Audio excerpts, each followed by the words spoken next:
जय श्री हरि विष्णु भक्तों, स्वागत है आपका हमारे चैनल डेली स्पिरिचुअल स्टोरीज पर।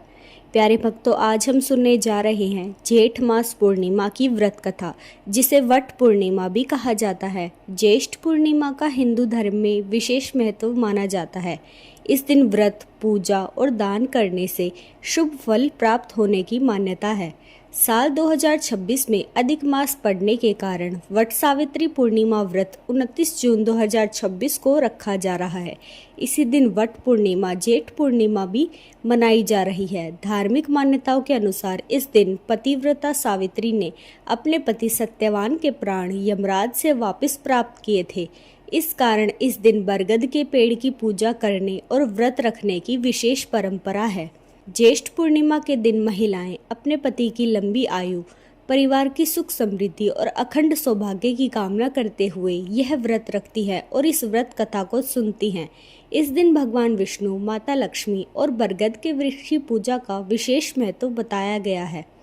आइए सुनते हैं ज्येष्ठ पूर्णिमा व्रत से जुड़ी सावित्री और सत्यवान की पौराणिक कथा। प्यारे भक्तों, इस कथा को अंत तक सुनिएगा, तभी आपके घर में सुख समृद्धि का आगमन होगा।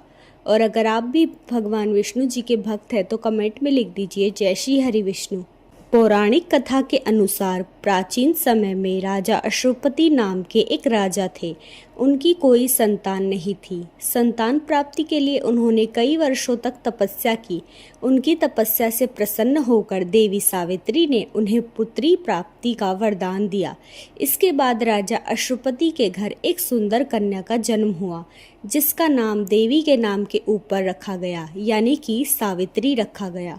समय के साथ सावित्री बड़ी हुई। वह अत्यंत बुद्धिमान, संस्कारी और धर्म के मार्ग पर चलने वाली पुत्री थी। जब सावित्री विवाह योग्य हुई तो राजा अश्वपति ने उनके लिए योग्य वर की तलाश शुरू की, लेकिन उन्हें अपनी पुत्री के योग्य कोई वर मिला ही नहीं। इसके बाद सावित्री स्वयं अपने लिए वर चुनने के लिए निकल पड़ी। एक दिन सावित्री की मुलाकात वन में रहने वाले सत्यवान से हुई। सत्यवान राजा ध्युमितसेन के पुत्र थे, लेकिन उनका राज्य उनसे छिन चुका था और वे अपने माता पिता के साथ वन में रहते थे। सावित्री ने सत्यवान को अपना जीवन साथी चुन लिया। जब देवर्षि नारद को इस बात का पता चला तो उन्होंने राजा अश्वपति को बताया कि सत्यवान गुणों में श्रेष्ठ है, लेकिन उनकी आयु बहुत कम है। नारद जी ने बताया कि सत्यवान की मृत्यु 1 वर्ष के अंदर ही हो जाएगी। उन्होंने सावित्री को दूसरा वर चुनने की सलाह दी, लेकिन सावित्री अपने निर्णय पर अडिग रही और उन्होंने सत्यवान से ही विवाह किया। विवाह के बाद सावित्री अपने पति और सास ससुर के साथ वन में रहने लगी। उन्हें सत्यवान की अल्पायु के बारे में पता था, इसलिए उन्होंने अपने पति की रक्षा के लिए कठोर व्रत और पूजा करनी शुरू कर दी। जब सत्यवान की मृत्यु का समय नजदीक आया तो एक दिन वह लकड़ी काटने के लिए जंगल गए। सावित्री भी उनके साथ गई। जंगल में अचानक सत्यवान के सिर में तेज दर्द होने लगा। सावित्री ने उनका सिर अपनी गोद में रख लिया। कुछ समय बाद सत्यवान के प्राण निकल गए। तभी यमराज वहां आए और सत्यवान की आत्मा को अपने साथ ले जाने लगे। सावित्री भी यमराज के पीछे पीछे चलने लगी। यमराज ने उन्हें समझाया कि जब सत्यवान के प्राण वापस नहीं हो सकते, इसलिए उन्हें वापस लौट जाने के लिए कहा। लेकिन सावित्री ने कहा कि जहां उनके पति जाएंगे वह भी उनके साथ ही जाएगी।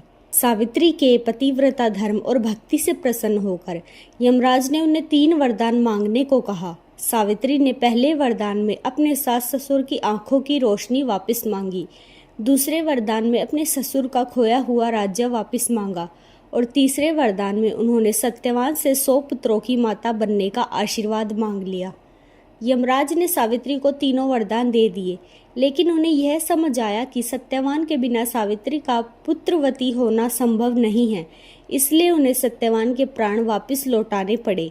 इसके बाद सावित्री उसी स्थान पर वापस गई जहां सत्यवान का शरीर रखा था। यमराज के वरदान से सत्यवान पुनः जीवित हो गए। साथ ही सावित्री के सास ससुर की आंखों की रोशनी भी वापस आ गई और उनका खोया हुआ राज्य भी उन्हें प्राप्त हो गया। मान्यता है कि सावित्री के इस प्रतिव्रता धर्म और दृढ़ संकल्प के कारण ज्येष्ठ पूर्णिमा के दिन वट वृक्ष की पूजा करने की परंपरा शुरू हुई। इस दिन महिलाएं बरगद के पेड़ की पूजा करती है, उसमें रक्षा सूत्र बांधती है और अपने पति की लंबी आयु की कामना करती हैं। तो प्यारे भक्तों, यह थी ज्येष्ठ पूर्णिमा वट पूर्णिमा की व्रत कथा। आपको यह कथा कैसी लगी हमें कमेंट करके ज़रूर बताइए। तब तक के लिए धन्यवाद।